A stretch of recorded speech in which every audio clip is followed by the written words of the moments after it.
From the studios of Tucson Business RadioX, recorded in the Stewart Title corporate offices on Broadway, you are now listening to The Mark Bishop Show. And now here's your host, Mark Bishop.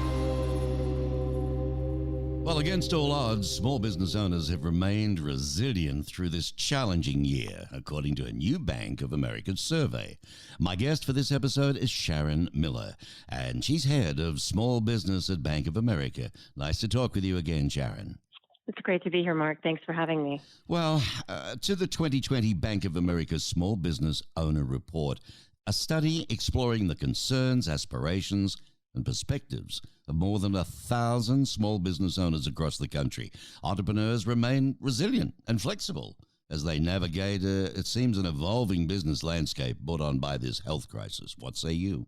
You know, it is, entrepreneurs have remained resilient and flexible. And then you're right, more than 4 in 5 small businesses stayed open in some capacity throughout the shutdowns. And so some of this was because they were an essential business. In fact, 38% told us they were an essential business and why they stayed open.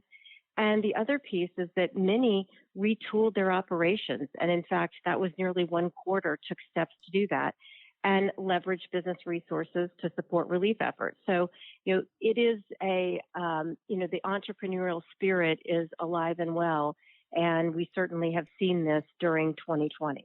Well, the small business owner's economic outlook, concerns and growth expectations, along with the role to access to capital, has played in helping business owners navigate the pandemic. What does the road to recovery, do you think, look like for entrepreneurs? Well, entrepreneurs are, and small business is the backbone of the U.S. economy. And what they told us was that, once this crisis subsides, that entrepreneurs will be leading us out of it. And that's 79% of them told us this, and that they would return to be the true backbone of the U.S. economy. The other thing that they told us during the survey is that they felt that consumers are going to have much more appreciation for small business. In fact, 69% told us that. So when you think about the road to recovery and the path forward, they're also thinking about how would they handle and be better prepared in the future for some reemergence of coronavirus or some other type of health crisis. And that was 59%. Because, when you think about 2019, we never would have anticipated anything like this happening. And so, the potential for reemergence and being prepared, I think, has really topped the list of what's on entrepreneurs' minds. Well, Sharon, let's have a look, if you will, some key findings, okay, from the Bank of America 2020 Small Business Owner Report. Now, business owners remain flexible and resilient. 85% stayed open, as you say. 78% say that their day-to-day operations were impacted, and 24% of business owners retooled operations. Cash flow access, your baby. What's happening there? Well, access to capital is so important, and it remained crucial during the pandemic. So more than 2 in 5 told us that they applied for at least one type of loan specifically to address coronavirus. And a third said that they had applied for the Paycheck Protection Program. At Bank of America, we supported the program and distributed 345,000 individual PPP loans to small businesses across the country, and more than $26 billion in capital. So when you think about this bridge to the other side, that program was specifically to keep people employed and keep businesses open and operating so that when they can reopen, if they were, forced closed or whatever their situation, that they would be here on the other side. And some of the top economic concerns in reading this survey for business owners in the year ahead, it seems that the political environment, 78%, the impact of the coronavirus, 75%, healthcare costs up at 62%, and consumer spending, 56%. So the path forward looks like what to you? Well, you're right. There is a guarded business and economic outlook, and rightly so. We have seen a year like no other. And when we took the survey, it was in August, September timeframe. So this was, the election had not happened yet. And anytime we come into an election cycle, we do see uncertainty and concern. And so that is a concern on people's mind. Once the election passes, whether it's a Democrat or Republicans in office, it's their certainty. So confidence usually is restored. The other piece is, the vaccine was not out there when we took this survey. And so I think, post-election, post-vaccine, and getting that distribution out, I do feel that the path forward is a bit brighter. I still think we've got, a long way to go. It's not going to happen overnight. And you're right. I mean, there are real issues out there that we have to help. And that's why we are here, to be an advisor and a trusted partner to business owners across the country. Can you speak about the role that small businesses played in supporting local communities throughout this pandemic? Well, 51% told us that they had donated their time or products or services to assist in relief efforts. And, that's where small business really comes together with our local communities. Small business is local.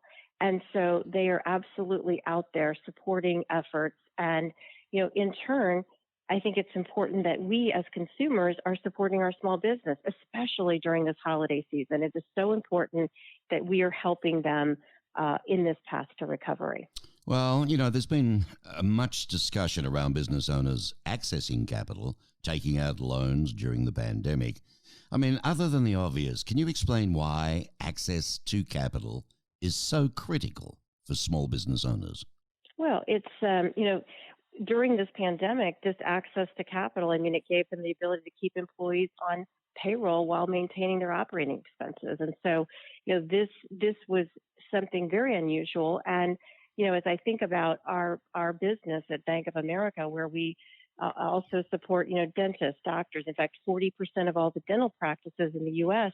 bank with us. And so, that is an industry that you would never think would be impacted by any type of, issue or recession. People go to the dentist, they go to the doctor. But, when you have forced closures like that, you don't have any revenues coming in. So again, going into this pandemic, we know our clients, we work with our clients, and we want to be here for our clients. And I do believe that, capital and the ability to sustain operations is so important, and especially in something like this crisis that we've been through. So all the stimulus was important, and the ability for us to work with clients has been key as we see the recovery with our own clients. Well, Sharon, what are some resources that you would recommend to business owners as they think about accessing a capital and managing their cash flow? Well, I think it's important that, as you look back, and as you plan ahead, it's always important to have, emergency funds, just like you would for your individual, operation of your home and your individual accounts. You want to have that for your business as well. And I do think it's important to do that planning. And as you plan ahead, having a line of credit, having a loan if you're going to expand. Even in today's environment, I had a client meetings all day yesterday and talked to so many business owners of different industries. And this is truly industry by industry, where, we have clients that, they have 3 bakeries in New York City, and they've retooled. They had, the first couple of months, it was very frightening. They didn't know what to do. All the weddings had canceled. Yeah. And now what they're doing is online cooking classes, and busier than ever, and moving to micro cakes and teaching people how to do that. So, it's just so interesting. I think there, no one went without some sort of, area of the country or industry where, travel, obviously, restaurants were hit hard. Oh, yeah. But you've got others where, we're working from home, and we've got online graphic designers, digital people. They need to hire employees. So it's just really business by business and industry by industry. Well, Sharon, marvelous job. Look, in closing, over the next year, what are your top planning tips for small business owners who are on the road to recovery? Well, I think that, as far as entrepreneurs, I think it's always important that you're planning ahead, that you are, retooling, that you're continuing to be flexible. And I think that that's the most important thing that you can do. And think about how can you, if you've been impacted, how can you now bring a new tool, a new product, a new service to market where you can be, busier than ever that you didn't think about in the past. So I do think it's important. The other piece is digital. I mean, many people in all of our surveys in the past have talked about the importance of digital. 25% in this study told us that they have immediately moved to digital and online only. So all of these capabilities are so important that you can do business virtually. I think it's very important as we restore the health of the country. And people need to feel safe. And I think investing in ways to help your clients feel safe, it's always a good idea. Well, as usual, great advice from Sharon Miller, Head of Small Business at Bank of America. And more about the Bank of America that you can go online. What is the website, the best one for listeners to go to, business people to go to as well? It's bankofamerica.com/small business. There we go. Fantastic. Thank you, Sharon. Take care. Try and have a, peaceful and happy time over the holidays, and we'll talk again in the future. Thanks so much, Mark. I appreciate it. You got it. Sharon Miller, ladies and gentlemen, her team is responsible, for providing more than 12 million plus business owner clients a full range of financial products and services through the Bank of America's network of approximately, 4,300 financial centers and 16,600 ATMs, an award-winning digital banking platform. There we go. You heard it here on The Mark Bishop Show. I look forward to seeing you again.